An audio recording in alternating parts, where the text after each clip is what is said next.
छो न पंहिंजे पूज्य सिंधी पंचायत जे पूज्य अध्यक्ष खे चूंडण जो हक़ हर हिकु सिंधी घर खे हुजणो खपे जो हुन एरिया में रहे थो। थिए छा थियो अॼुकल्ह में पंहिंजे पाण में मिली करे कुझु पदाधिकारी पंहिंजे सिंधी समाज जो अध्यक्ष चूंडे था सघनि ऐं हुन एरिया में रहण वारे आम सिंधी घरनि खे पतो ई नथो पए असांजे क्षेत्र में समाज जो अध्यक्ष केरु आहे।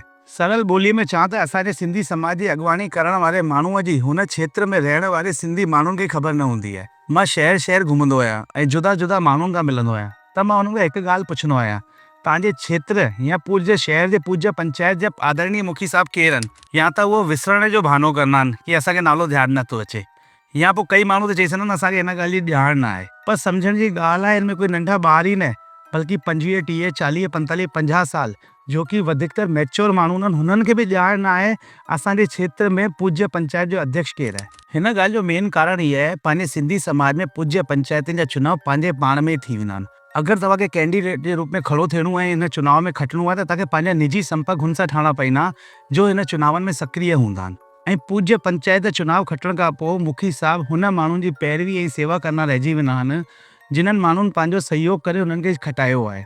आम जनता जा मुद्दा उनमें गुम थी वेंदा आहिनि, छोकी मुखी साहब खे पतो हूंदो आहे आम जनता उनखे न खटायो आहे, अॻियां बि उनखे खटी अचिणो आहे त हुननि माण्हुनि जी पैरवी ऐं सेवा करणी पवंदी कि अॻियां वरी हुनखे अध्यक्ष ठाहे पाइनि। मुंहिंजे दिमाग़ में ॻाल्हि आई, छो न पूज्य सिंधी पंचायत जे चुनाव में आम परिवारनि खे बि जोड़ियो वञे।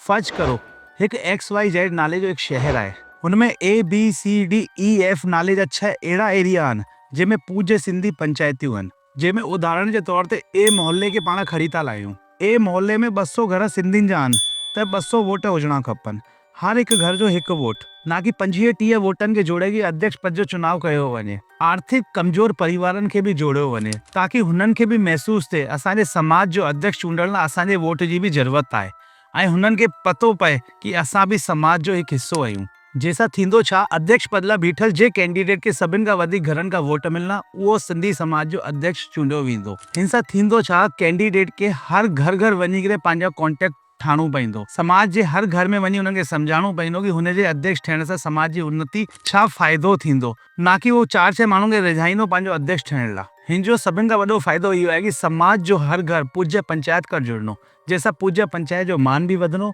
ऐं हर माण्हू जो पूज्य पंचायत में विश्वास बि वधंदो। ऐं हिन खां मथे पूज्य सिंधी पंचायत जे अध्यक्ष पद ते हू शख़्स वेठल हूंदो जेके पूज्य सिंधी समाज ख़ुदि चूंडे विहारियो आहे। इहे ई करे सभी मोहल्ला यानी ABCDEF सभिनि जा पूज्य मुखी साहब चूंडी करे आम जनता जे पारां अचनि, जंहिंखां पोइ सभई मोहल्ले जा पंचायत जा मुखी साहब वेही करे पंहिंजे मां हिकु मुखी घोषित करनि पूरे शहर जो। ही सॼा मिलता जुलता बिल्कुलु हूअं ई चुनाव आहिनि जीअं आम चुनाव असांजे देश में थींदा आहिनि। अगरि इन तरीक़े सां पूज्य मुखी साहब जा चुनाव थियण लॻनि त असांजा समाज लाइ छा छा फ़ाइदा आहिनि हुन ते हिकु बार नज़र था रखूं। पहिरियों, हिन सां पूज्य मुखी साहब हमेशह आवाम जे हक़ में रहंदा, ना कि पंहिंजे हितैषियुनि जे, छोकी हुननि खे पतो आहे आवाम ई हुननि खे खटे करे जितायो आहे।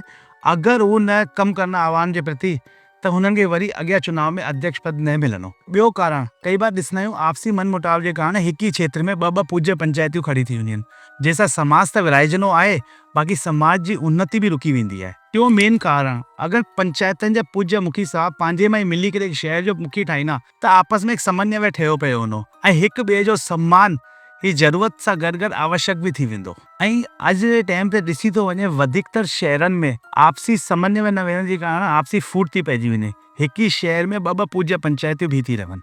ऐं सभिनि खां मेन ॻाल्हि, अगरि समाज हिकु बैनर ऐं हिकु स्टेज ते खड़ो हूंदो त राजनैतिक स्तर ते त समाज जी मान वधंदो ई वधंदो ऐं गॾ में जो अनैतिक माण्हू आहिनि जो असांजे कमज़ोर आर्थिक परिवारनि जो शोषण था करनि, हुननि सां असां ॿाहिरि निकिरी पाईंदासीं, छोकी पूज्य पंचायतनि सां गॾु हर हिकु सिंधी खड़ो हूंदो। मूंखे पतो आहे घणेई आदरणीय माण्हू चवंदा हिन ॻाल्हि जे मथां कि एतिरे वॾे चुनाव प्रक्रिया लाइ ख़र्च किथां ईंदो, त मां हुननि जे साम्हूं अर्ज़ु थो करणु चाहियां, जॾहिं असां जनता जे चंदनि ते एतिरा वॾा वॾा प्रोग्राम करे सघूं था त 5 साल में छा हिकु समाज जी उन्नति ऐं सुठे अध्यक्ष लाइ चुनाव प्रक्रिया नथा करे सघूं। शायदि मां ही नंढपण में इहे ॻाल्हियूं चई हुजनि, छोकी मूं में अञा दिमाग़ थोरो घटि आहे, हिन नंढपण में इहे ॻाल्हियूं कई बार करे वेंदो आहियां।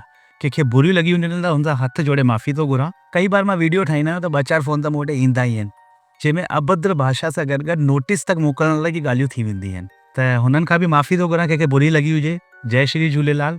लोकतंत्र असांखे हक़ ॾिनो आहे कि असां पंहिंजी ॻाल्हि सुठी भाषा में रखी सघूं था, सुठी ॿोलीअ में रखी सघूं था। जय श्री झूलेलाल हिकु बार वरी।